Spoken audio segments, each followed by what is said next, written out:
Hello my dear students, again welcome to our channel and in my class. आज के lecture में अपन देखेंगे एटॉमिक स्ट्रक्चर का लेक्चर नंबर 2। भाई साहब, कौन सा लेक्चर 2? हमने फर्स्ट लेक्चर अपना अपलोड कर दिया है जिसमें अपन ने चर्चा क्या की थी, जिसमें अपन ने देखा था भाई साहब एटॉमिक मॉडल के ऊपर चर्चा की थी, यानी कि एटम के मॉडल के ऊपर चर्चा की थी कि एटम के कौन कौन से मॉडल आए थे जब एटम की डिस्कवरी हुई थी, यानी एटम के बारे में जब बताया गया था। तो एटम के बारे में सबसे पहले बताने वाले जो व्यक्ति थे वो कौन आए थे भाई साहब? डाल्टन साहब आए थे, जिन्होंने एटम के बारे में थ्योरी दी थी। उन्होंने भाई साहब बोला क्या था? उन्होंने क्या बोला था? इन्होंने बोला था कि दुनिया का कोई भी सब्सटेंस जो हम अपने यूनिवर्स में चारों तरफ देख पाते हैं वो क्या है? एटम से मिलकर बना हुआ है। यानी एटम क्या है? सबसे स्मॉलेस्ट यूनिट है। ये सारी बातें मैं अपने पिछले लेक्चर में कर चुका हूँ, तो अगर आपने हमारा पिछला लेक्चर नहीं देखा है तो आप हमारे चैनल पर जाकर देख सकते हैं। ओके, ये क्या है? स्मॉलेस्ट यूनिट है। तो भाई साहब इन्होंने बोला इसको क्या कर, और इन्होंने मेजर बात क्या बोली कि ये भाई साहब इंडिविजिबल है, यानी कि ये डिवाइड नहीं किया जा सकता, इंडिविजिबल है। और इन्होंने बोला कि एक टाइप के सब्सटेंस के जो पार्टिकल हैं वो एक जैसे होंगे और दूसरे टाइप के जो सब्सटेंस के जो एटम है वो दूसरे टाइप के होंगे। ठीक है। इसके बाद जब इन्होंने बोल दिया एटम इंडिविजिबल, तो कुछ समय बाद है हमारे जे थॉमसन साहब, इन्होंने जब डिस्कवरी की थी इलेक्ट्रॉन की, तो इन्होंने बोला भाई साहब एटम को डिवाइड किया जा सकता है, क्योंकि एटम के अंदर इलेक्ट्रॉन प्रेजेंट है। एटम के अंदर कौन प्रेजेंट है? इलेक्ट्रॉन प्रेजेंट है। और ये इसी इलेक्ट्रॉन की डिस्कवरी के बाद ये अपना 1904 के अंदर मॉडल लेकर आए थे, प्लम पुडिंग मॉडल। कौन सा मॉडल लेकर आए थे भाई साहब? Plum pudding model. ये सारी चर्चा मैं कर चुका हूँ, तो अगर आपको डीप में पढ़ना है तो आप हमारा फर्स्ट लेक्चर देख सकते हैं। ठीक है। प्लम पुडिंग मॉडल लेकर आए थे। इसमें इन्होंने क्या बताया था? एटम एक पॉजिटिव चार्ज का गोला, ठीक है, इसके अंदर मान लीजिए 6 पॉजिटिव चार्ज है, तो हम बोलेंगे इसके अंदर इलेक्ट्रॉन क्या हैं भाई साहब? इस तरीके से अरेंज है जैसे कि तरबूज में बीट्स, यानी कि बोल सकते हैं कि तरबूज में जो सीड्स होते हैं उस तरीके से क्या होता है, किसी एटम के अंदर इलेक्ट्रॉन अरेंज होते हैं। इसी वजह से इनका नाम, इसके मॉडल का नाम क्या पड़ा? Plum pudding model. और इन्होंने बोला जितने इसमें पॉजिटिव चार्ज होंगे उतने ही क्या होंगे? Negative charge. तो एटम क्या रहेगा? न्यूट्रल रहेगा। एक स्पेक्ट्रम नाम की चीज़ आती है जो हमने बताया था, 2 टाइप का स्पेक्ट्रम बताया था। एक बताया था एब्जॉर्प्शन स्पेक्ट्रम, एक बताया था एमिशन स्पेक्ट्रम। बताया था कि नहीं बताया था? ठीक है, बताया था। ठीक है। तो यहाँ पे बोला भाई साहब 2 टाइप के स्पेक्ट्रम होते हैं जिसको इनकी थ्योरी एक्सप्लेन नहीं कर पाई, जिसको ये भाई साहब एक्सप्लेन नहीं कर पाए, जिसकी वजह से इनका मॉडल क्या हो गया? फेल हो गया। साइंटिस्ट ने इनके मॉडल को ठुकरा दिया। इसके बाद रदरफोर्ड साहब आए, उन्होंने कई अच्छे रिजल्ट्स दिए, एटम के बारे में अच्छी से डिस्कवरी की और कुछ अच्छे रिजल्ट दिए। उन्होंने न्यूक्लियस तक की खोज कर ली एटम की। उन्होंने किया क्या था? बेसिकली अल्फ़ा रेडियस, मतलब कि जो अल्फ़ा रेडिएशन है, अल्फ़ा पार्टिकल है, उनको किसी गोल्ड फॉयल पे गिराया था। ये एक्सपेरिमेंट में बता चुका हूँ। ठीक है। गोल्ड फॉयल पे गिराया था, तो यहाँ से क्या हुआ था? मतलब स्कैटरिंग हुई थी अल्फ़ा पार्टिकल की। जब स्कैटरिंग हुई थी तो उससे एटम के बारे में कुछ रिजल्ट्स मिले थे। तो इन्होंने क्या बताया था कि जो एटम है, ठीक है, कई सारे रिजल्ट मिले थे, लेकिन मेजर रिजल्ट क्या था वो ध्यान देते हैं। इन्होंने यहाँ पे बोला था कि भाई साहब ये एटम है और एटम के चारों तरफ क्या होते हैं? ऑर्बिट्स होते हैं। और जो इलेक्ट्रॉन होता है वो न्यूक्लियस के चारों तरफ ऑर्बिट्स में क्या करता रहता है? सर्कुलर मोशन करता रहता है। ठीक। तो इनके न्यूक्लियस और इनके बीच में, क्योंकि भाई न्यूक्लियस है पॉजिटिव चार्ज, इलेक्ट्रॉन है नेगेटिव चार्ज, तो इनके बीच में क्या लगता था? एक सेंट्रीपिटल फोर्स लगता था। और आपको पता है अगर कोई बॉडी सर्कुलर मोशन कर रही होती है तो उस पर सेंटर के अराउंड एक क्या लगता है? सेंट्रीपिटल फोर्स लगता है। तो भाई साहब इनके बीच में जो सेंट्रीपिटल फोर्स लग रहा था mv²/r, वो बैलेंस हो रहा था इनके बीच लगने वाले इलेक्ट्रोस्टैटिक फोर्स से। किससे बैलेंस हो रहा था? इलेक्ट्रोस्टैटिक फोर्स से। ये इन्होंने फर्स्ट इक्वेशन दी।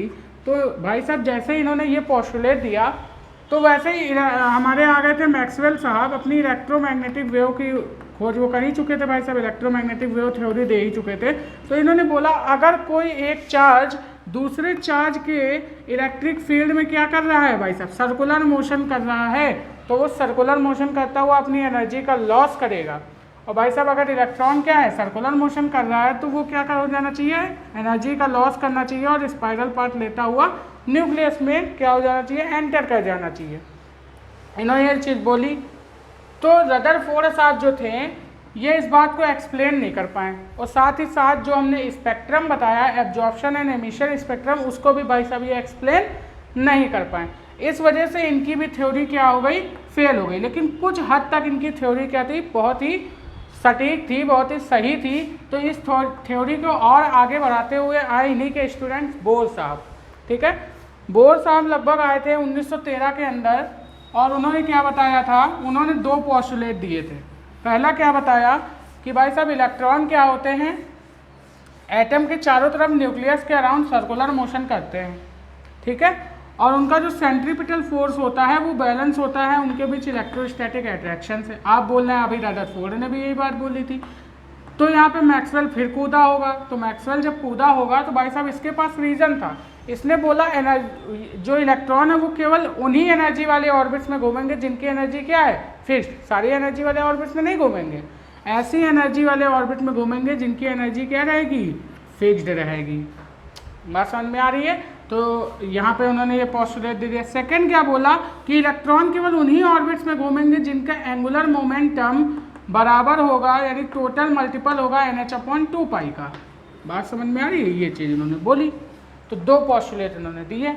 अब इसके बेसिस पे क्या हुआ, वो थ्योरी पूरी प्रूव हो गई। अब डी ब्रॉगली ने भी इनको सपोर्ट किया था, हमने स्टैंडिंग वेव के बारे में बताया था। ठीक है, जिसमें एनर्जी क्या रहती है, कन्फाइंड रहती है। तो वो मैंने पिछले लेक्चर में बताया। इतनी चर्चा मैंने पिछले लेक्चर में की थी, जो मैंने आपको अभी थोड़ा सा बेसिक बता दिया है। ठीक, तो आज के लेक्चर में अपन जो देखेंगे, हमने क्या बताया था, एक मेजर बात की जो बोर साहब की थ्योरी थी वो केवल और केवल वैलिड थी हाइड्रोजन लाइक एटम के लिए, यानी ऐसे एटम जिनके अंदर केवल सिंगल इलेक्ट्रॉन है, ऐसे एटम के लिए हमारी हाइड्रोजन मतलब जो बोर्स की थ्योरी थी वो क्या थी, वैलिड थी।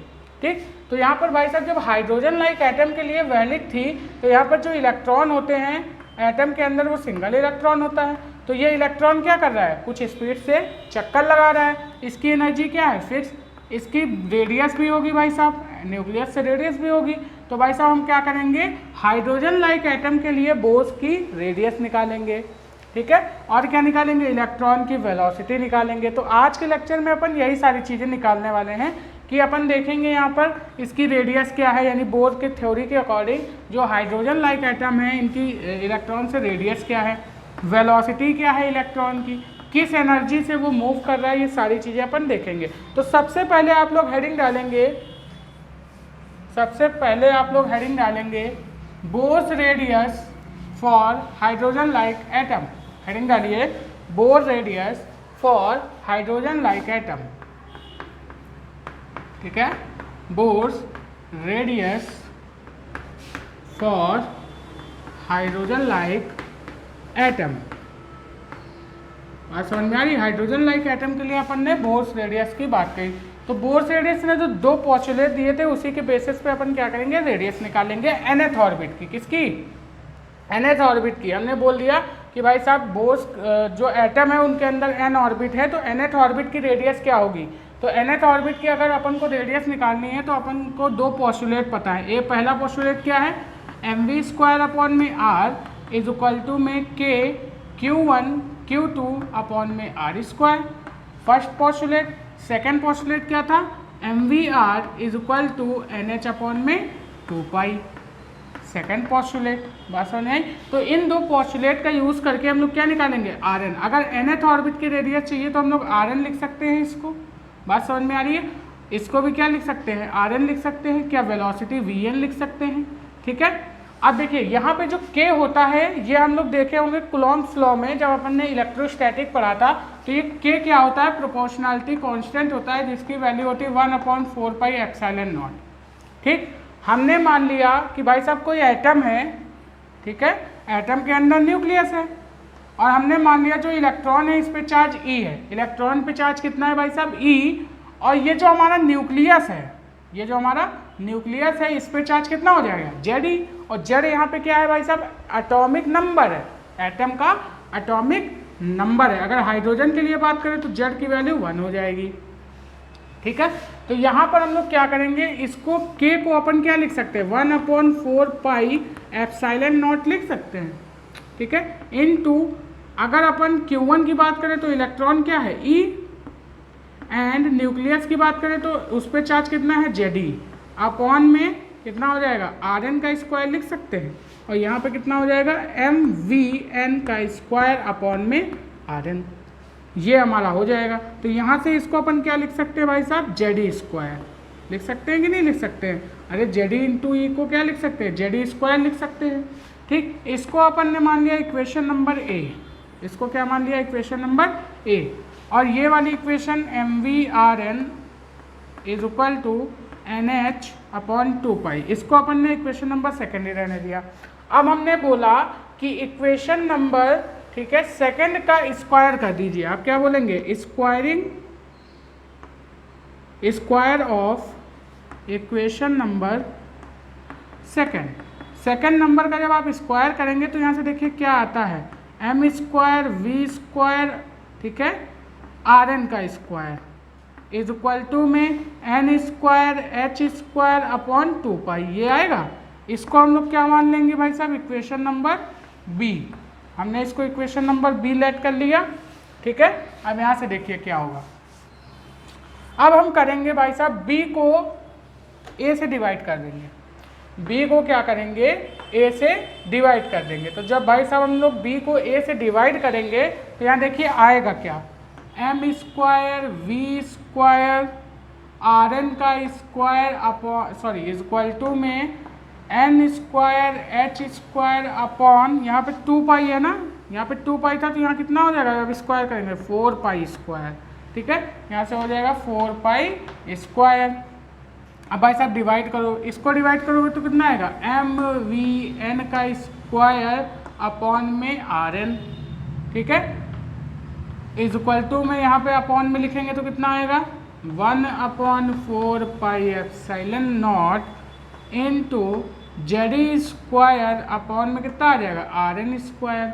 अब ये देखिए ये वाला Rn ऊपर चला जाएगा तो M स्क्वायर Vn का स्क्वायर Rn का स्क्वायर अपॉन में इंटू Rn, अपॉन में कितना आ जाएगा M इंटू Vn का स्क्वायर इज इक्वल टू में N square H square into 4 pi epsilon not upon Ze square, ठीक है, ये हो जाएगा हमारा। समझ में आ रही है बात कि नहीं आ रही है? यहाँ पे लिखेंगे इस तरीके से Ze स्क्वायर इंटू में, ठीक है, यहाँ से हो जाएगा ये वाला ऊपर चला जाएगा Rn, तो Rn का स्क्वायर, और यहाँ पे क्या बचेगा 4 पाई स्क्वायर, इतनी चीज़ बचेगी। समझिएगा बात को, एकदम ध्यान से देखिएगा कैलकुलेशन। Vn स्क्वायर से Vn स्क्वायर कैंसिल हो गया, एक M से एक M गया, ये हमारा देखिए Rn स्क्वायर और Rn मिलके क्या बना दिया Rn क्यूब, ठीक, तो ये क्यूब से ये स्क्वायर उड़ गया, तो जो Rn की वैल्यू आती है वो आती है N स्क्वायर H स्क्वायर। अब देखिए यहाँ 4 पाई से 4 पाई उड़ गया, एक पाई यहाँ पे बचा, एक पाई बचा ना, 4 पाई से 4 पाई उड़ा, इंटू में पाई एक बचा, तो यहाँ पे बचा एप्सिलॉन नॉट अपॉन में पाई, और यहाँ देखिए एक M भी बचा था क्योंकि एक ही M तो उड़ा था, तो यहाँ पे अब एक वाले M को अगर इधर भेज देंगे तो यहाँ से हो जाएगा पाई M Ze स्क्वायर, ठीक है, यहाँ से कितना आ गया पाई M Ze स्क्वायर। ये आ जाती है हमारी बोर की रेडियस nth ऑर्बिट की, यही हमारा आंसर हो जाता है। अगर अपन कांस्टेंट टर्म को एक साथ लिख ले तो Rn इज इक्वल टू अपन लिख सकते हैं N स्क्वायर, यहाँ से H square epsilon not upon pi M Ze square, sorry Z को इधर ले लेते हैं और ई स्क्वायर को यहाँ रखते हैं, क्योंकि ये सारे क्या है कांस्टेंट टर्म। हालांकि भाई साहब ये भी क्या है कांस्टेंट टर्म है, लेकिन ये हर एक एटम के लिए क्या अलग अलग होगा भाई, हर एक एटम का तो एटॉमिक नंबर अलग अलग होगा ना, तो यहाँ पे हम लोग ले लेते हैं एन स्क्वायर बाई जेड, ठीक है। तो अगर हम लोग जनरल फॉर्मूले की बात करें तो जो बोर्स की रेडियस आती है वो कितनी आती है, अगर ये कांस्टेंट टर्म को हम लोग सॉल्व करते हैं, एच की वैल्यू पता है, एप्सिलॉन नॉट की वैल्यू आप लोग पढ़ चुके हैं 8.85 इंटू 10⁻⁻12, पाई की वैल्यू पता है, इलेक्ट्रॉन का मास पता है, इलेक्ट्रॉन पे चार्ज पता, तो ये सारी वैल्यू जब अपन सॉल्व करते हैं तो मैं यहाँ पे इसका रिजल्ट दिख रहा हूँ। फाइनली जो आंसर आता है Rn का वो आता है 0.53, ठीक है, N square by Z angstrom, ये आ जाती है बोर्स आपकी रेडियस किसकी nth ऑर्बिट की। अगर यहाँ पे हाइड्रोजन की बात करें, ठीक है, ये तो हाइड्रोजन लाइक एटम के लिए जनरल फॉर्मूला है। कौन सा फॉर्मूला है भाई साहब? जनरल फॉर्मूला, जो आप लोगों को याद रखना है, ठीक, ये है जनरल फॉर्मूला। अगर अपन लोग बात करें यहाँ पर कि अगर हाइड्रोजन की बात करें तो हाइड्रोजन के लिए क्या Z=1 हो जाएगा। अगर हाइड्रोजन के फर्स्ट ऑर्बिट की बात करें, क्योंकि हाइड्रोजन में भाई साहब एक ही इलेक्ट्रॉन होता है, तो हाइड्रोजन के लिए बात करें तो n की वैल्यू भी 1 हो जाएगी, ठीक है। तो यहाँ पे n की वैल्यू 1 एंड Z की वैल्यू भी 1, तो Rn की वैल्यू जो आती है फॉर हाइड्रोजन एटम के लिए वो आती है 0.53 और ये आती है हमारी एंगस्ट्रॉम में। बात समझ में आ रही है? ये हमारी क्या आ जाती है? रेडियस आ जाती है, ठीक। बात समझ में आ गई? चलिए इसको नोट करिए फटाक से, फिर हम लोग बात कर लेते हैं वेलोसिटी की। नोट करिए इसको। अब हम लोग बात करते हैं हाइड्रोजन लाइक एटम, क्योंकि भाई साहब बोर साहब ने क्या बोला था कि जो इलेक्ट्रॉन है वो केवल और केवल फिक्स्ड ऑर्बिट में घूमते हैं, तो उन ऑर्बिट्स में जो इलेक्ट्रॉन घूमते हैं वो किसी वेलोसिटी से घूमते होंगे ना, तो उनकी वेलोसिटी कैलकुलेट करते हैं। आइए देखते हैं। हमने फिर से क्या किया, यहाँ पे हम लोग जानते हैं mvr में क्या होता है NH/2π, ये अपन जानते हैं, ठीक। अगर यहाँ से अपन को निकालनी है v की वैल्यू, तो यहाँ पे क्या लिख सकते हैं NH/2πm इंटू में r, ये लिख सकते हैं। और r की वैल्यू अभी अपन ने निकाली है, कितनी निकाली है? Rn की वैल्यू कितनी निकाली भाई साहब? n²h²ε0/πm/z², ये निकाली है। अब यहाँ पे देखिए, अगर 1/Rn की वैल्यू अपन को लिखनी हो तो कैसे लिखेंगे? πm/z²/n²h²ε0। तो यहाँ पर जब हम लोग 1/r है ना, जब वैल्यू पुट करेंगे इसकी, तो यहाँ से देखिए क्या आता है। यहाँ से जब वैल्यू आती है तो ये आता है πm/z²/n²h²ε0, ये वैल्यू आती है हमारी। अब देखिए यहाँ से m से m अपन का कैंसिल हो जाता है, ठीक है। अब देखिए v की वैल्यू जो आती है, यानी हम बोल सकते हैं nth ऑर्बिट में इलेक्ट्रॉन की वैल्यू जो आती है वो आती है, अब देखिए यहाँ से एक h से एक h कैंसिल, एक n से एक n कैंसिल, तो जो वैल्यू आ रही है वो क्या आ रही है? पाई से ये पाई कैंसिल, ठीक। तो बचा क्या भाई साहब? Z² में, ठीक है, 2NH/ε0, यही चीज़ तो बची हमारी, यही बचा कि और भी कुछ बचा? और तो कुछ बचा नहीं, ठीक है। तो यहाँ से जब हम लोग वेलोसिटी सॉल्व करते हैं तो देखिए कांस्टेंट हम ले लेते हैं बाहर, तो e²/2, ठीक है, NH और यहाँ पे ε0, n भी बाहर ले लेते हैं। तो इसकी वैल्यू को जब आप सॉल्व करेंगे तो ये जो वैल्यू को आप सॉल्व करेंगे तो ये वैल्यू आती है अपन की 2.18 इंटू 10⁶, ठीक है, Z/n, और ये आती है मीटर पर सेकंड में। ये आ जाती है भाई साहब वेलोसिटी किसकी? इलेक्ट्रॉन की nth ऑर्बिट में। जनरल फॉर्मूला कितनी? 2.18 इंटू 10⁶ Z/n, और ये आती है मीटर पर सेकंड में, ठीक। अगर यहाँ पे हाइड्रोजन के लिए बात करें तो n की वैल्यू 1, Z की वैल्यू 1, तो जो हाइड्रोजन के लिए आ जाएगी इलेक्ट्रॉन की वेलोसिटी वो आ जाएगी 2.18 इंटू 10⁶ मीटर पर सेकंड। नोट करिए इसको फटाक से, हेडिंग डाल लीजिएगा, velocity for hydrogen like, velocity of nth orbit for hydrogen like atom, ठीक है। जल्दी से इसको नोट करिए। चलिए स्टूडेंट्स, अब अगर बात करते हैं हम लोग टोटल एनर्जी के बारे में, ठीक है। हाइड्रोजन लाइक एटम के लिए टोटल एनर्जी की बात करें तो टोटल एनर्जी क्या होती है? अपन जानते हैं kinetic energy plus potential energy होती है, और काइनेटिक एनर्जी क्या जानते हैं अपन? Half mv² plus potential energy की वैल्यू अपन जानते हैं भाई साहब, पोटेंशियल एनर्जी कितनी होती है? 1/4πε0, ठीक है, Q1 Q2/r। अगर भाई साहब इलेक्ट्रॉन पे चार्ज E और न्यूक्लियस पे चार्ज Ze, तो ये हो जाएगा Ze²/r। हो जाएगा कि नहीं हो जाएगा? पोटेंशियल एनर्जी हमारी ये आ जाएगी। तो यहाँ पर अगर रखेंगे तो यहाँ पे हम लोग रख सकते हैं kZe²/r, और यहाँ पे अगर mv की वैल्यू रखेंगे तो देखिए हम लोग को पता है mv² होता है kZe²/r²। तो यहाँ पे mv की जगह पर जब वैल्यू रखेंगे, देखिए mv² है ये, तो अगर mv² की जगह पर वैल्यू रखेंगे ये वाली, तो ये कितना हो जाएगा? हाफ kZe²/r², ठीक है। ये हो जाएगा कि नहीं हो जाएगा? ठीक। तो ये हमारी क्या है भाई साहब, आधी एनर्जी, ये है पूरी एनर्जी। ये क्या है भाई साहब, आधी, ये है पूरी। तो जब भाई साहब हम आधी में से पूरी को क्या करेंगे, सब्ट्रैक्ट करेंगे, तो हमारी टोटल एनर्जी आ जाएगी। और ये जो पोटेंशियल एनर्जी होती है ये हमारी किस में होती है, माइनस में होती है। क्यों माइनस में होती है, इसी वजह से माइनस में होती है क्योंकि यहाँ पे जो ऑर्बिट होते हैं वो बाउंडेड ऑर्बिट होते हैं। कैसे ऑर्बिट, ध्यान रखिएगा, जो एनर्जी आती है पोटेंशियल, ये कैसी होती है, माइनस में होती है, क्योंकि यहाँ पे जो ऑर्बिट होते हैं वो कैसे होते हैं, बाउंडेड ऑर्बिट होते हैं। ठीक है, तो यहाँ पे देखिए ये एनर्जी हमारी आधी, आधी में से एक घटाया तो कितना बचा, माइनस की आधी। और ये जो टोटल एनर्जी आती है वो आती है माइनस का 13.6 Z square by N square. ठीक है, ये आ जाती है हमारी इलेक्ट्रॉन वोल्ट में। ठीक है, ये आ गई हमारी क्या भाई साहब, टोटल एनर्जी। इस तरीके से हम लोग क्या कर सकते हैं, टोटल एनर्जी कैलकुलेट कर सकते हैं।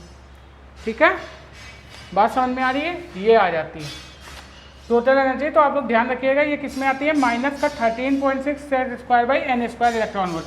अगर अपन हाइड्रोजन एटम के लिए बात करें तो जेड की वैल्यू 1, एन की वैल्यू 1, तो जो टोटल एनर्जी आती है वो कितनी आती है, माइनस का 13.6 इलेक्ट्रॉन वोल्ट। अब आपने ग्रेविटेशन चैप्टर में रिजल्ट पढ़ा होगा, अगर नहीं पढ़ा है तो ध्यान दीजिए यहाँ पर कि जो हमारी टोटल एनर्जी का मैग्नीट्यूड होता है वो बराबर होता है काइनेटिक एनर्जी के मैग्नीट्यूड से, और वो इक्वल होता है पोटेंशियल एनर्जी बाई 2 के, यानी कि के मैग्नीट्यूड से। यानी कि जो पोटेंशियल एनर्जी होती है वो काइनेटिक एनर्जी की 2 टाइम्स होती है। ऐसा बोल सकते हैं कि जो पोटेंशियल एनर्जी होती है वो काइनेटिक एनर्जी की क्या होती है भाई साहब, 2 टाइम होती है। अब देखिए यहाँ से देखिए, ये है आधा, पोटेंशियल एनर्जी क्या है पूरा, तो जब आधे में से पूरे को घटाएंगे, यानी आधे में से जब एक को घटाएंगे तो क्या आएगा, माइनस का आधा। तो माइनस का आधा क्या है, तो पोटेंशियल एनर्जी, और प्लस का आधा क्या है, काइनेटिक एनर्जी। बात समझिए, माइनस का आधा क्या आ रहा है, पोटेंशियल एनर्जी, क्योंकि भाई साहब आधे में से एक को ही तो घटा रहे हैं। तो जो माइनस का आधा है वो क्या आ रहा है, टोटल एनर्जी, और जो प्लस का आधा है वो क्या आ रहा है भाई साहब, potential energy, sorry kinetic energy. तो हम ऐसा बोल सकते हैं कि नहीं बोल सकते कि जो टोटल एनर्जी का मैग्नीट्यूड है, ठीक है, वो बराबर होता है काइनेटिक एनर्जी के मैग्नीट्यूड के, और जो पोटेंशियल एनर्जी होती है वो 2 टाइम होती है काइनेटिक एनर्जी के। तो हम ऐसा बोल सकते हैं। ठीक है, बात समझ में आ रही, तो ये रिजल्ट आप लोग ध्यान रखिएगा। तो अगर यहाँ से भाई साहब अगर हम काइनेटिक एनर्जी की बात करें तो देखिए टोटल एनर्जी हमको पता चल गई माइनस का 13.6, अगर काइनेटिक एनर्जी की बात करें तो ये कितना हो जाएगा, प्लस का 13.6, है ना, यही तो होगा ना। अब अगर हम लोग पोटेंशियल एनर्जी की बात करें तो पोटेंशियल एनर्जी क्या होती है भाई साहब, 2 टाइम होती है काइनेटिक एनर्जी की। तो जो पोटेंशियल एनर्जी आती है, जब इसको हम लोग मल्टीप्लाई करेंगे तो यहाँ से आ जाता है 27 ठीक है, 6 दूनी 12 के 2, यानी 27.2 इलेक्ट्रॉन वोल्ट, और ये आती है माइनस में। क्योंकि माइनस क्यों आता है भाई साहब, क्योंकि बाउंडेड ऑर्बिट होते हैं। ठीक है, तो यहाँ से आ जाती है माइनस का 27.2 इलेक्ट्रॉन वोल्ट। ठीक, इस तरीके से हम क्या कर सकते हैं, किसी भी एटम में इलेक्ट्रॉन की काइनेटिक एनर्जी, पोटेंशियल एनर्जी या फिर टोटल एनर्जी फाइंड कर सकते हैं। क्या ये जो एनर्जी होगी वो हर एक स्टेट के लिए अलग अलग होगी, यानी अगर मैं बात करूँ एक एटम के अंदर हर एक स्टेट की अलग अलग होगी, लेकिन क्या हर एक स्टेट की फिक्स एनर्जी होगी, नहीं समझे आप। अरे भाई साहब मैंने बोला कि एक एटम, मान लीजिए ये हाइड्रोजन है, तो हाइड्रोजन के अंदर जितनी भी स्टेट्स होंगी क्या उनकी एनर्जी फिक्स्ड होगी। लेकिन अगर बात करें हाइड्रोजन की जगह हम लोग कोई और डिफरेंट एटम ले लेते हैं तो उसकी एनर्जी क्या हाइड्रोजन से अलग होगी ना, क्योंकि उनके अंदर डिफरेंट स्टेट होंगी और उनका जो एटॉमिक नंबर होगा वो डिफरेंस होगा। तो क्या होगा भाई साहब, इनकी एनर्जी भी डिफरेंट आएगी अलग अलग स्टेट की। लेकिन उनकी जो अंदर स्टेट है क्या उन स्टेट की फिक्स होंगी, हाँ फिक्स होंगी। जैसे हाइड्रोजन की स्टेट्स की अगर बात करें, ठीक है, तो वहाँ पे जो एनर्जी होंगी वो क्या होंगी, फिक्स होंगी। ठीक है, बात समझ में आ रही है। तो इस तरीके से हम लोग टोटल एनर्जी फाइंड कर सकते हैं। तो आप लोग इसको नोट करिए, इसके बाद हेडिंग डालेंगे आप लोग energy in different level, energy in different level. अब देखिए एनर्जी डिफरेंट लेवल में देखने से हमको क्या मिलेगा, हम लोग बात करने जा रहे हैं बेसिकली इलेक्ट्रॉन के एक्साइटेशन के बारे में, क्योंकि बोर साहब ने बताया था कि अगर इलेक्ट्रॉन एक फिक्स्ड स्टेट में है, इलेक्ट्रॉन क्या है भाई साहब, एक फिक्स्ड स्टेट में ही क्या करता है, घूमता है, और वो एनर्जी का लॉस तभी करता है, वो एनर्जी का लॉस तभी करता है जब कोई इलेक्ट्रॉन किसी लोअर एनर्जी लेवल से हायर एनर्जी लेवल में जाता है, या फिर ऐसा बोल सकते हैं कि हायर एनर्जी लेवल से लोअर एनर्जी लेवल में जाता है, तब वो अपनी एनर्जी का लॉस करता है। ठीक है, बात समझ में। यानी कि कोई इलेक्ट्रॉन जब डी एक्साइट होता है तो सबसे पहले जब एक्साइट होगा तभी तो डी एक्साइट होगा ना। तो यहाँ पर हम लोग पढ़ेंगे एनर्जी इन डिफरेंट लेवल में बेसिकली इलेक्ट्रॉन के एक्साइटेशन एंड डी एक्साइटेशन के बारे में। ठीक है, तो आप लोग हेडिंग डालिएगा एनर्जी इन डिफरेंट लेवल। ठीक है, energy in different levels, heading डालिए। चलिए स्टूडेंट्स, तो अब एनर्जी इन डिफरेंट लेवल में हम लोग देखेंगे डिफरेंट एनर्जी लेवल्स। ठीक है, क्या सबने एनर्जी लेवल देखे रखे हैं भैया? एटम की ऑर्बिट्स आपने देखी है ना, एटम होता है, इसके चारों तरफ इस तरीके से ऑर्बिट्स होती हैं, इनको अपन क्या बोलते हैं? Energy level. तो ये होती कैसी है? अगर इनका ऊपरी साइड देखें तो ये होती कैसी भाई साहब? कर्व्ड होती है। इनको अपन ने कैसा बना दिया है? प्लेन बना दिया। होती कैसी है? कर्व्ड, लेकिन इनको बना कैसा दिया है अपन ने? प्लेन बना दिया है। ठीक है, ये डिफरेंट टाइप की अपन की एनर्जी स्टेट बनी हुई। ठीक है, इस तरीके से बात समझ में आ रही है? तो देखिए ये वाली जो स्टेट है इसको अपन ने नाम दे दिया n=1, इसको दे दिया n=2, इसको दे दिया n=3, इसको दे दिया n=4। ये हमारी क्या है? डिफरेंट लाइन है, एनर्जी स्टेट है। चलिए यहाँ पे अपन ने डिफरेंट एनर्जी लेवल बना ली ना, n=1, n=2, n=3, n=4। अब अगर अपन एनर्जीज की बात करें यहाँ पर, तो एनर्जी देखिए यहाँ पर जो एनर्जी होती है वो होती है -13.6 Z² इलेक्ट्रॉन वोल्ट। ठीक है, बात समझ में आ रही है? लेकिन n की वैल्यू अपन ने क्या ले रखी है? 1 ले रखी है। तो z अपन अभी लेके रखते हैं, इसको Z² ही लेके रखते हैं, क्योंकि भाई हम किसी भी एटम के लिए बना रहे हैं। लेकिन ये एटम जो है, ये कैसे एटम है भाई साहब? Hydrogen like atom. यहाँ बोल देंगे फॉर हाइड्रोजन लाइक एटम। ठीक है, कैसे एटम है ये सारे? हाइड्रोजन लाइक एटम के लिए ही बात करेंगे। तो भाई साहब कोई भी एटम ले सकते हैं, तो उसके हिसाब से हम लोग यहाँ पे Z रखेंगे। अभी हम लोग इसको Z के फॉर्मेट में लिखते हैं। तो यहाँ पे जो एनर्जी होती है वो होती है -13.6 इलेक्ट्रॉन वोल्ट। अगर यहाँ पर बात करें तो यहाँ पर जो एनर्जी होती है वो -3.4 इलेक्ट्रॉन वोल्ट होती है। अगर यहाँ पे बात करें तो यहाँ होती है -1.51 इलेक्ट्रॉन वोल्ट। ठीक है, इस तरीके से हम लोग क्या कर सकते हैं? जनरल फॉर्मूले का यूज़ करके हर एक लेवल की एनर्जी निकाल सकते हैं। अब देखिए यहाँ पे n की वैल्यू 1 रखेंगे तो ये एनर्जी। ठीक है, यहाँ पे 2 रखेंगे। अब देखिए ये Z² के फॉर्म में लिखते रहेंगे, Z² इलेक्ट्रॉन वोल्ट। ठीक है, अब यहाँ पे हमने क्या रखा था भाई? n की वैल्यू 2 रख दी, तो ये वैल्यू आ गई। अब n² की वैल्यू कितनी रखती? 3 रख दी, मतलब n की वैल्यू 3 रखी तो n² की वैल्यू 9 हो गई। तो भाई साहब जब 9 रखेंगे यहाँ पे तो इसकी एनर्जी ये निकली। अब n की वैल्यू 4 रखेंगे तो यहाँ पे जो एनर्जी आती है वो आती है -0.85 इलेक्ट्रॉन वोल्ट। भाई बात समझ में आती है क्या? अच्छे से आती है ना? तो भाई साहब ये हो गई हमारी डिफरेंट एनर्जी लेवल। अब ये वाली जो एनर्जी होती है ना, ये वाली जो स्टेट होती है, इसको अपन बोलते हैं ग्राउंड स्टेट। क्या बोलते हैं? Ground state. ठीक है, और इस तरीके से हमने क्या कर रखा है? डिफरेंट लेवल बना रखी हैं, और ये है हमारी इनफाइनाइट टर्म तक। और इनफाइनाइट टर्म पे जो हमने एनर्जी मानी है, ये कितनी मान ली है भाई साहब? 0 मान ली है। इनफाइनाइट टर्म पे जो हमने एनर्जी मान ली है वो कितनी मान ली है भाई साहब? 0 मान ली है। तो हमने ये बोला कि ये जो सबसे पहली स्टेट आपको दिख रही है ये होती है ग्राउंड स्टेट, और यहीं पे क्या होते हैं? जनरली इलेक्ट्रॉन प्रेजेंट होते हैं। यहाँ पे क्या है भाई साहब? इलेक्ट्रॉन प्रेजेंट है। ये सबसे मोस्ट स्टेबल स्टेट होती है, ऐसा बोलेंगे किसी भी एटम की सबसे ज़्यादा स्टेबल स्टेट होती है ग्राउंड स्टेट। अब मान लीजिए कोई भी इलेक्ट्रॉन है जिसको अपन को ले जाना है ग्राउंड स्टेट से किसी एक्साइटेड स्टेट में, तो क्या हमें इलेक्ट्रॉन को एक्साइट कराना पड़ेगा? एक्साइट कैसे होगा? एक्साइट कब होगा? जब हम इसको किसी बाहर के फोटोन से, ठीक है, एक्साइट करवाएंगे, यानी कि इसको क्या देंगे? एनर्जी देंगे। बेसिकली क्या देंगे? एनर्जी। और एनर्जी कैसे देंगे? फोटोन के माध्यम से देंगे। ठीक है, तो मान लीजिए हमको इस इलेक्ट्रॉन को लेके जाना है n=1 से सेकेंड एक्साइटेड, मतलब कि n=1 से n=2 वाली स्टेट में। ठीक है, तो हम क्या करेंगे? अब यहाँ पे बात ध्यान से समझिएगा, हम जो इसको एनर्जी प्रोवाइड करेंगे, कितनी एनर्जी का फोटोन दे भाई साहब कि ये n=1 से n=2 में चला जाए। ठीक है, हमको ये बताना है। तो अगर इस इलेक्ट्रॉन को इन दोनों लेवल्स के डिफरेंस के बराबर एनर्जी दी जाती है, तो जो ये इलेक्ट्रॉन है, ये इलेक्ट्रॉन फर्स्ट से उठ के सेकंड में चला जाएगा। इन दोनों का अगर एनर्जी डिफरेंस निकालें तो क्या भाई साहब नहीं निकाल सकते हैं? ये 13.6 और ये कितना? -3.4। तो एनर्जी डिफरेंस क्या होता है? E2 - E1, यानी कि जिस एक्साइटेड स्टेट में जा रहा है उसमें में से जिस एक्साइटेड स्टेट से जा रहा है उसको सब्ट्रैक्ट कर देंगे, हमारी निकल आएगी। तो भाई साहब जब इसमें में से इसको आप सब्ट्रैक्ट करेंगे तो जो एनर्जी आती है अपन की वो आती है 10.2 इलेक्ट्रॉन वोल्ट। कितनी आती है? 10.2 इलेक्ट्रॉन। अरे भाई आप लोग सब्ट्रैक्ट करके देख सकते हैं। यहाँ देखिए 13.6 में से 3.4 को आप सब्ट्रैक्ट कीजिए, 6 में से 4 गया 2, 3 में से 2 गया 0, सॉरी 3 में से 3 गया 0 एंड 1, 10.2 इलेक्ट्रॉन वोल्ट। ठीक है, अगर इतनी एनर्जी भाई साहब हम किसी इलेक्ट्रॉन को दे दे किसी फोटोन के जरिए तो वो क्या हो सकता है, सेकेंड एक्साइटेड स्टेट में पहुंच जाएगा। ये कहाँ पहुंच जाएगा, सेकेंड एक्साइटेड स्टेट में।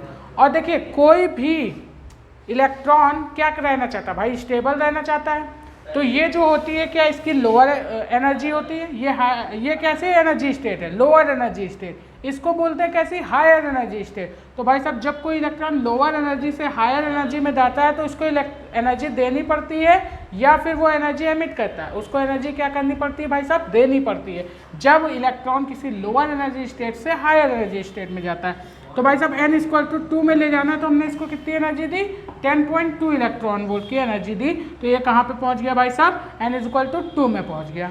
ठीक, अब अगर हम अपन को ले जाना है, मान लीजिए हमने इस डिफरेंस के बराबर इसको एनर्जी दे दी, तो क्या ये डायरेक्ट उठ के कहाँ चला जाएगा, क्या ये डायरेक्ट उठ के n = 3 में चला जाएगा, ऐसा होगा कि नहीं होगा।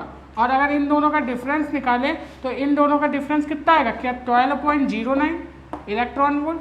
अरे भाई साहब आप अब ये कर सकते हैं ना, 13.6 में से 1.51 को आप सब्ट्रैक्ट करेंगे तो यहाँ से 10 में से कितना जाएगा भाई साहब, 1 जाएगा 9, 0 और यहाँ से 12, दिख गया ना 12.09 इलेक्ट्रॉन वोल्ट। ठीक है, तो भाई साहब अगर हमको किसी भी इलेक्ट्रॉन को n = 1 से 3 में लेके जाना है तो हम कितनी एनर्जी देंगे उसको, जी 12.09 इलेक्ट्रॉन वोल्ट की एनर्जी देंगे, तो वो क्या हो जाएगा, एक्साइट होकर 3 में चला जाएगा। तो ये सारी जो इसकी स्टेट होती हैं, जिन स्टेट्स में ये जा रहा है इसको बोलते हैं एक्साइटेशन स्टेट। क्या बोलते हैं, या ऐसा बोलते हैं एक्साइटिंग स्टेट।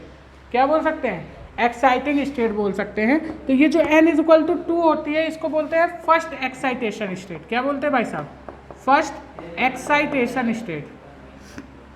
ठीक है, इसको अपन बोलते हैं फर्स्ट एक्साइटेशन स्टेट। जो n = 3 होती है इसको बोलते हैं सेकेंड एक्साइटेशन स्टेट, और ये होती है इस तरीके से आगे चलती जाती है, इसको बोलते हैं third excitation state and so on. ठीक है, अब यहाँ पे अगर बात करें n = 1 तो ये होती है हमारी ग्राउंड स्टेट, ये हमारी एक्साइटेड स्टेट नहीं होती है। ग्राउंड स्टेट को अपन एक्साइटेड स्टेट नहीं बोल सकते, क्योंकि यहाँ पे क्या होते हैं, जनरली इलेक्ट्रॉन प्रेजेंट होते हैं, और अगर इनको किसी हायर एनर्जी स्टेट में लेके जाया जाता है तो वो क्या कहलाती है, उसकी एक्साइटेशन स्टेट। तो जो एक्साइटेशन स्टेट होती है वो n = 2 से चालू होती है। अगर हमने बोला कि electron jumps from n = 1 to n = 2 तो वो कौन सी एक्साइटेशन स्टेट में गया, तो आप बोलेंगे फर्स्ट एक्साइटेशन स्टेट। अगर मैंने बोला कि electron jumps from n = 1 to third excitation state, तो वो कौन सी एक्साइटेशन स्टेट में जाएगा भाई साहब, हाँ फोर्थ, n = 4 एक्साइटेशन स्टेट में जाएगा। बात समझ में आई, हमने बोला थर्ड एक्साइटेशन स्टेट तो कौन से ऑर्बिट में जाएगा, चौथे ऑर्बिट में जाएगा। बात समझ में आ रही है आपको। ठीक है, तो इस तरीके से हम लोग क्या कर सकते हैं भाई साहब, इलेक्ट्रॉन को एक्साइट कर सकते हैं। तो ये जो प्रोसेस होती है इस प्रोसेस को बोलते हैं एक्साइटेशन। अब ये जो इलेक्ट्रॉन होते हैं ना, इनके अंदर एक खासियत होती है, ये बड़े ही ढीठ टाइप के होते हैं। इनको भाई साहब क्या होता है, अगर इस इलेक्ट्रॉन को n = 1 से n = 2 में लेके जाना है तो इसको एक फिक्स्ड अमाउंट की एनर्जी देनी पड़ेगी, और फिक्स्ड अमाउंट क्या है हमारा, 10.2 Z² इलेक्ट्रॉन वोल्ट। हमको इतनी फिक्स्ड एनर्जी देनी पड़ेगी, वो एनर्जी जो इन दोनों लेवल के डिफरेंस के बराबर हो। किन दोनों लेवल्स के डिफरेंस के बराबर, जिससे इलेक्ट्रॉन को ले जाना हो और जिसमें ले जाना हो, उन दोनों के डिफरेंस के बराबर अगर एनर्जी हम देंगे तो इलेक्ट्रॉन क्या करेगा, एक्साइट करेगा, यानी हायर एनर्जी लेवल पे जंप करेगा। अगर नहीं देते या फिर इससे ज़्यादा दे देते, हमने मान ली यहाँ पे हमने कितना दिया भाई 10.2 इलेक्ट्रॉन वोल्ट, अगर हम मान लीजिए 11 इलेक्ट्रॉन वोल्ट की एनर्जी दे देते तो क्या ये यहाँ पे जंप होता, तो जनरली लोग बोलते हैं हाँ भाई साहब ये जंप होता। लेकिन बोर साहब ने क्या बोला था कि जो इलेक्ट्रॉन है वो एक फिक्स्ड ऑर्बिट में रहता है। तो यहाँ पर अगर हम इसको 11 देंगे भाई साहब, 12.09 देते हैं तो ये यहाँ पे पहुँचता है, 10.2 देते हैं तो यहाँ पे पहुँचता है, यानी 11 अगर देंगे तो ये कहीं इनके बीच में टहल रहा होगा। यहाँ कोई एनर्जी स्टेट है क्या, यहाँ कोई एनर्जी स्टेट आपको दिख रही है, कोई एनर्जी स्टेट नहीं दिख रही है। तो इलेक्ट्रॉन कहता है भाई साहब मैं अपना टाइम नहीं बर्बाद करूँगा, मैं अपना टाइम नहीं बर्बाद करूँगा, मैं इतना खाली नहीं हूँ। वो क्या बोलता है, ठीक है, वो यही बोलता है कि भाई साहब अगर आप हमको फिक्स्ड एनर्जी दोगे, अगर आप हमको फिक्स्ड एनर्जी दोगे और जिस स्टेट में ले जाना है ठीक है, उस एनर्जी डिफरेंस के बराबर अगर हमारी एनर्जी होगी यानी इलेक्ट्रॉन की एनर्जी होगी तब तो मैं जाऊंगा, तब तो मैं उस स्टेट में जाऊंगा। अगर उससे ज़्यादा और कम हुई तो मैं उस एनर्जी को पास ही नहीं होने दूंगा, अपने तक आने ही नहीं दूंगा, यानी मैं एक्साइट ही नहीं होऊंगा। मैं सारी एनर्जी को क्या कर दूंगा, इधर उधर बाईपास कर दूंगा आत्मा बन के। ठीक है, बात समझ में आ रही है? यानी कि वो एक ट्रांसपेरेंट झिल्ली की तरह बिहेव करेगा। अगर आप फिक्स्ड एनर्जी देते हैं तब तो वो एक्साइट होगा, अगर कम ज़्यादा दिया तो वो कैसा बिहेव करेगा, जैसे ट्रांसपेरेंट हमारी झिल्ली होती है उसकी तरह बिहेव करेगा, यानी सारी एनर्जी को क्या कर देगा, वो इधर उधर पास कर देगा, ट्रांसमिट कर देगा। ठीक है, तो यहाँ पर ये इलेक्ट्रॉन का बिहेवियर होता है। ठीक, तो यहाँ से भाई साहब जब हम लोग किसी इलेक्ट्रॉन को हायर एनर्जी लेवल में ले जाते हैं तो इसको बोलते हैं एक्साइटेशन प्रोसेस। अब ये भाई साहब जो इलेक्ट्रॉन होता है वो लगभग 10⁻⁸ सेकेंड तक ही हायर एनर्जी स्टेट में रुक पाता है। उसके बाद क्या हो जाता है, उसकी एनर्जी जैसे ही ख़त्म होती है ना, वो क्या हो जाता है, फिर से डी एक्साइट होकर ग्राउंड स्टेट में आना चाहता है, क्योंकि यहाँ पे ये क्या करता है, अनस्टेबल फील करता है। भाई साहब अगर आप अपना घर छोड़ के किसी दूसरे घर में जाते हैं तो कितने दिन अच्छा लगता है, 1 दिन 2 दिन। ठीक है, 2 दिन बाद आप बोलते हो अरे भाई साहब अब यहाँ अच्छा नहीं लग रहा, आप अपने ही घर चलते हैं, अपने ही घर सबसे अच्छा। ठीक है, ऐसे ही तो आप बोलते हो ना। तो भाई साहब ये क्या करते हैं, ये बोलते हैं 10⁻⁸ सेकेंड बाद अब अपने घर चलते हैं, क्योंकि भैया हमको स्टेबिलिटी यहीं पे मिल सकती है। अपने घर में तो सब स्टेबल होते हैं ना, तो स्टेबिलिटी हमको यहीं पे मिल सकती है। तो भाई साहब ये क्या होता है, 10⁻⁸ सेकेंड के बाद हायर एनर्जी स्टेट से लोअर एनर्जी स्टेट में जाते हैं। तो जब लोअर एनर्जी स्टेट से हायर एनर्जी स्टेट में जाते हैं तो इस प्रोसेस को बोलते हैं अपन एक्साइटेशन प्रोसेस। ठीक है, इसी की उल्टी एक प्रोसेस और होती है। अगर इलेक्ट्रॉन लोअर एनर्जी स्टेट से हायर एनर्जी स्टेट से लोअर एनर्जी स्टेट में आ रहा है तो इसको अपन बोलते हैं डी एक्साइटेशन प्रोसेस।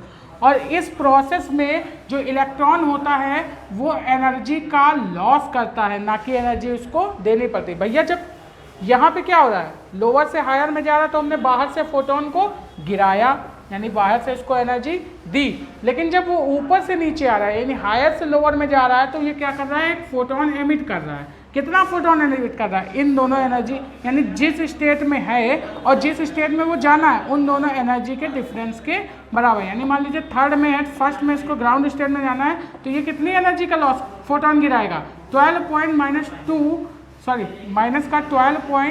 12 प्लस का दिख जाएगा ना, तो 12.09 इलेक्ट्रॉन वोल्ट की एनर्जी वो क्या करेगा भाई साहब, बाहर निकालेगा। इतनी एनर्जी का फोटोन वो क्या करेगा, बाहर निकालेगा और डी एक्साइट होके नीचे आ जाएगा। अब देखिए यहाँ पे एक प्रोसेस होती है, एक और टर्म आता है।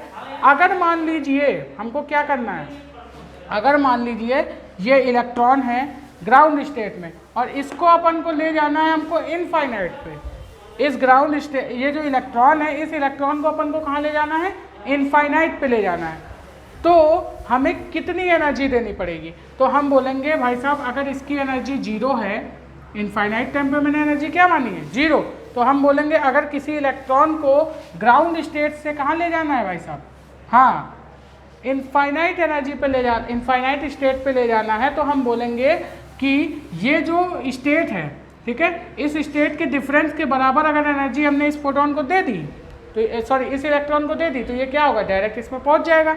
तो इनफाइनाइट पे ले जाना है तो भाई साहब हमको जो इसको एनर्जी देनी पड़ेगी वो देनी पड़ेगी प्लस का 13.6 Z² इलेक्ट्रॉन वोल्ट। इतनी एनर्जी हम जब देंगे तो वो सीधे ग्राउंड स्टेट से कहाँ पहुँच जाएगा, n = इनफाइनाइट, यानी इनफाइनाइट स्टेट पे पहुंच जाएगा। और ये जो एनर्जी होती है इस एनर्जी को ही अपन बोलते हैं आयोनाइजेशन एनर्जी। बात समझ में आई? वो एनर्जी जिस एनर्जी पर कोई इलेक्ट्रॉन ग्राउंड स्टेट से सीधे कहाँ पहुंच जाता है, इनफाइनाइट स्टेट पे, यानी इलेक्ट्रॉन क्या हो गया भाई साहब, आयोनाइज्ड हो गया, अपने ऑर्बिट को छोड़ के इनफाइनाइट में चला गया, यानी वो क्या हो गया भाई साहब, हाँ ये क्या हो गया, आयोनाइज्ड हो गया। तो ऐसी एनर्जी को अपन क्या बोलते हैं, आयोनाइजेशन एनर्जी बोलते हैं। ठीक है, अगर इसी के आयोनाइजेशन एनर्जी के ही साथ ही आता है एक टर्म हमारा आयोनाइजेशन पोटेंशियल। देखिए मैं जितनी बातें अभी बोल रहा हूँ मैं सारी बातें आपको लिखवा दूंगा, तो घबराने की ज़रूरत नहीं है, बिल्कुल भी आप लोग वीडियो अभी पॉज मत करिए, छापिए नहीं, मैं आराम से सारी चीज़ें लिखवा दूंगा। ठीक है, तो यहाँ पर अगर मान लीजिए हमने बात कर ली आयोनाइजेशन एनर्जी क्या होती है, अब इसी का एक दूसरा टर्म आता है जिसको अपन बोलते हैं आयोनाइजेशन पोटेंशियल। तो भाई साहब किसी इलेक्ट्रॉन को किस एक्सेलरेशन से एक्सेलरेट कराएं कि वो कहाँ पहुँच जाए, इनफाइनाइट स्टेट पे पहुँच जाए, तो वो पोटेंशियल हमारा क्या कहलाता है, आयोनाइजेशन पोटेंशियल। यानी जिस पोटेंशियल पर कोई इलेक्ट्रॉन अपनी ग्राउंड स्टेट से डायरेक्ट कहाँ पहुँच जाता है, या ग्राउंड स्टेट से या किसी भी स्टेट में हो, वो डायरेक्ट कहाँ पहुँच जाएगा भाई साहब, अगर इनफाइनाइट पे पहुँच जाता है तो उस एनर्जी स्टेट को अपन क्या बोलते हैं, या फिर उस पोटेंशियल को अपन क्या बोलते हैं, आयोनाइजेशन पोटेंशियल। मान लीजिए अगर वो n इक्वल टू किसमें था, n इक्वल टू 3 में था, यानी कि वो कौन सी एक्साइटेड स्टेट में था, सेकंड एक्साइटेड स्टेट में था, तो इसको अगर हमको इनफाइनाइट पे ले जाना है तो क्या अपन को प्लस का 1.51 इलेक्ट्रॉन वोल्ट, ठीक है, 1.51 जेड स्क्वायर इलेक्ट्रॉन वोल्ट की एनर्जी देनी पड़ेगी, तब वो कहाँ पहुँच जाएगा, सीधे इनफाइनाइट पे पहुँच जाएगा। तो किसी भी स्टेट से, ग्राउंड स्टेट से नहीं, किसी भी स्टेट से अगर कोई इलेक्ट्रॉन डायरेक्ट इनफाइनाइट पे पहुंचता है जिस पोटेंशियल पे, उस पोटेंशियल को बोलते हैं अपन क्या, आयोनाइजेशन पोटेंशियल। टर्म क्लियर हुआ, अच्छे से समझ में आया, एक्साइटेशन की प्रोसेस, डी एक्साइटेशन की प्रोसेस, ठीक है। तो अभी डी एक्साइटेशन के बारे में बात करेंगे। सबसे पहले आप लोग ये देख लीजिए एक्साइटेशन प्रोसेस, ठीक है। तो सबसे पहले आप लोग ये वाला टर्म ही बनाएंगे और इसमें लिख लेंगे अच्छे से, ठीक है। ये वाला आप लोग डायग्राम बनाइए और इसमें लिखिए थोड़ा सा। अब मैं लिखवा देता हूँ जो मैंने बोला, लिखिए, transition of an electron, transition of an electron is N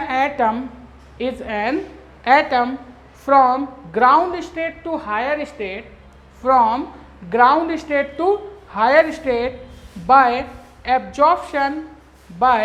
absorption of energy is called excitation, by absorption of energy is called excitation.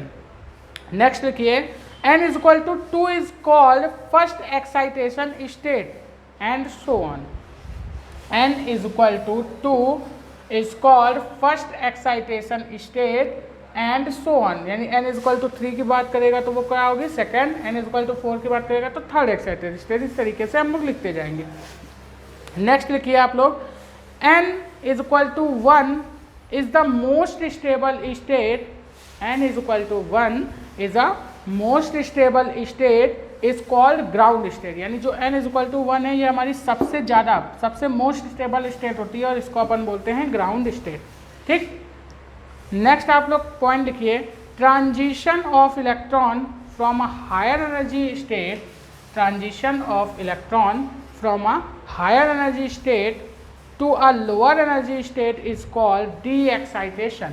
यानी मान लीजिए अगर कोई भी इलेक्ट्रॉन का ट्रांजिशन किसी हायर एनर्जी लेवल से लोअर एनर्जी लेवल में होता है तो उस प्रोसेस को अपन क्या बोलते हैं, डी एक्साइटेशन। लेकिन अगर कोई इलेक्ट्रॉन लोअर एनर्जी स्टेट से या फिर ग्राउंड स्टेट से किसी हायर एनर्जी स्टेट में जाता है तो उसको अपन क्या बोलते हैं, एक्साइटेशन प्रोसेस, ठीक है। नेक्स्ट पॉइंट इसी में लिखेंगे आप लोग, energy required from transition of electron, energy required from transition of electron from n is equal to 1, energy required for transition of electron from n is equal to 1 to n is equal to 2 can be obtained by energy difference between two levels, can be obtained by energy difference between two levels। यानी कि अगर हमको किसी भी electron का transition करवाना है या उसको एक्साइट करवाना है किसी हायर एनर्जी स्टेट में, ठीक है, तो हमको क्या चाहिए भाई साहब, एनर्जी डिफरेंस चाहिए टू लेवल्स का।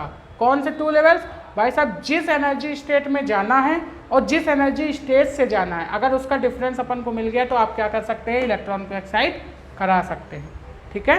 बात समझ में आ रही है। नेक्स्ट पॉइंट लिखिए, नेक्स्ट पॉइंट आप लोग इसी में लिखेंगे, आयोनाइजेशन एनर्जी। नेक्स्ट हेडिंग डालेंगे आप लोग, आयोनाइजेशन एनर्जी। इसी में हेडिंग डालिए आयोनाइजेशन एनर्जी और उसमें लिखेंगे the transition of electron, the transition of electron from any level to n is equal to infinite is called ionization, n is equal to infinite is called ionization. In this electron this electron absorbs energy, in this electron absorbs energy and reach zero energy level, and reach zero energy level, the energy gained by electron, next point, next line से लिखिएगा इसको, the energy gained by the electron or the energy required and or the energy required to take the electron out from any level to infinite, is called ionization energy, is called ionization energy। बात समझ में आ रही है? यानी इतनी energy जिससे electron किसी भी स्टेट में हो वो क्या हो जाए भाई साहब, सीधे इनफाइनाइट में पहुंच जाए, वो एनर्जी क्या कहलाएगी हमारी, आयोनाइजेशन एनर्जी कहलाएगी। ठीक है, नेक्स्ट आप लोग हेडिंग डालिए आयोनाइजेशन पोटेंशियल। नेक्स्ट आप लोग हेडिंग डालिए आयोनाइजेशन पोटेंशियल। अब देखिए अगर आयोनाइजेशन उसकी एनर्जी की बात करें तो जो आयोनाइजेशन एनर्जी होती है फॉर हाइड्रोजन लाइक एटम या फिर हाइड्रोजन एटम की बात करें तो वो होती है प्लस का 13.6 इलेक्ट्रॉन वोल्ट। अगर हाइड्रोजन के लिए बात करें तो कितनी होती है, प्लस का 13.6 इलेक्ट्रॉन वोल्ट। ये किसके लिए है, फॉर हाइड्रोजन एटम। ठीक है, बात समझ में आ रही है, ये इसकी आयोनाइजेशन एनर्जी होती है। नेक्स्ट हेडिंग डालिए आयोनाइजेशन पोटेंशियल। क्या डालेंगे, आयोनाइजेशन पोटेंशियल। अब आयोनाइजेशन पोटेंशियल क्या होता है इसके बारे में पढ़ लेते हैं। तो लिखिए the potential difference applied, the potential difference applied across the electron that the electron is ionized from, across the electron such that the electron ionized from ground state to infinite, then the such that the electron ionized ground state to infinite state is called ionization potential, is called ionization potential. तो अपन अगर ionization potential की बात करें तो वो कितना आता है हमारा, वो आ जाता है भाई साहब 13.6 वोल्ट। बात समझ में आ रही है, कितना आ जाता है 13.6 वोल्ट। और ये कहाँ से कहाँ तक, n = 1 से अगर कहाँ ले जाना हो, इनफाइनाइट पे ले जाना हो। ठीक है, बात समझ में आ रही है आपको अच्छे से। चलिए इसको नोट कर लीजिए। अगर अपन जनरल फार्मूला की बात करें यानी जनरल एनर्जी की बात करें तो जो जनरल एनर्जी का फॉर्मूला आता है वो कितना आता है, जो जनरल एनर्जी का अपन का फॉर्मूला आता है वो आता है माइनस का 13.6 Z²/n² इलेक्ट्रॉन वोल्ट ये आता है। ठीक है, बात समझ में आ रही है, ये होता है क्या, जनरल फार्मूला। ठीक, इसको नोट करिए, फिर अपन बात करते हैं आगे। इसी के आगे आप लोग नेक्स्ट पॉइंट लिखेंगे स्टार बना के, इंपॉर्टेंट पॉइंट है। ठीक है, इफ वी गिवन, जो मैंने बताया था ना कि अगर आप लोग फिक्स्ड एनर्जी देते हो, वो एनर्जी जो इसके एनर्जी डिफरेंस के बराबर है, ठीक है, तब तो वो इलेक्ट्रॉन एमिट होगा, अदरवाइज नहीं एमिट होगा। वही वाला पॉइंट मैं लिखवा रहा हूँ। ओके, चलिए लिखिए, if we give a 12 electron volt, if we give a 12 electron volt to the electron is ground state, to the electron is ground state, there are no place for cell, there are no place for cell where electron can move, where electron can move, it will be somewhere between, it will be somewhere between n is equal to 2 to n is equal to 3. This is a not fixed energy state, this is a not fixed energy state, and hence no transition of electron is possible, and hence no transition of electron is possible. The electron bypass such energy, the electron bypasses such energy and acts like a transparent material, and acts like a transparent material, यानी एक transparent material की तरह behave करने लगेगा अगर उसको ज़्यादा या कम एनर्जी दी जाए, वो एक्साइट नहीं होगा। बात समझिए, एक फिक्स्ड एनर्जी स्टेट के अंदर वो क्या होगा, वैसा एक्साइट होगा। बात समझ में आ रही है एकदम अच्छे से। चलिए नेक्स्ट, अपन आपको समझ में आ गया ना ये सारी चीज़ें। आज अपन ने क्या क्या पढ़ लिया भाई साहब, आयोनाइजेशन एनर्जी के बारे में पढ़ लिया, डिफरेंट चीज़ें पढ़ ली। स्पेक्ट्रल लाइंस के बारे में हम लोग पढ़ेंगे अपने नेक्स्ट लेक्चर में, और वहाँ पे हम लोग समझेंगे हाइड्रोजन के स्पेक्ट्रम के बारे में। ठीक है, तो आई होप आपको यह लेक्चर अच्छे से समझ में आया होगा। कोई डाउट होगा इस लेक्चर में तो आप हमसे कमेंट बॉक्स में पूछ सकते हैं और मैं उसका आंसर भी आपको दे दूँगा। ठीक है, अपने नेक्स्ट लेक्चर में नहीं तो हो सकेगा तो कमेंट बॉक्स के हेल्प से ही मैं आपको आंसर उसका दे दूंगा। ओके, तो आज के लिए बस इतना ही रखते हैं, बाकी मिलते हैं नेक्स्ट लेक्चर में। तब तक के लिए best of luck, bye bye students.